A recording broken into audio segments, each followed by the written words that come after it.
Әдебиет әлеміне сүлік қараға мініп келдім деген жазушы Есболат Айдабосын Алматы облысы, Жамбыл ауданы, Ақтерек ауылында туған. Алтын қалам, алтын тобылғы, алтын тұғыр әдеби сыйлықтарымен Қазақстан журналистер одағы сыйлығының лауреаты. Жанр әдеби клубының президенті.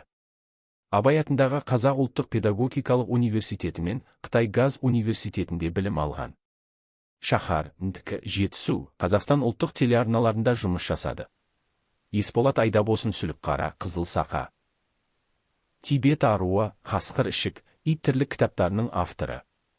Кітаптардың тілі шырайлы, оқуға жеңіл. Кітаптарда қарапайым еңбек адамының өмірі, жетімнің зары, шетелдегі қазақтың тағдыры, атбегілік, аңшылық өнер турасындағы әңгімелер оқырман назарына ұсынылды.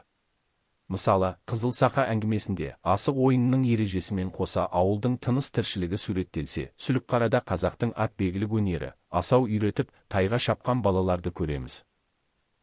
Оның шығармалары жеңіл оқылғанымен, жас оқырманның түсінігіне лайықты жеңіл философиялық түйіндеулерге ұласып жатады.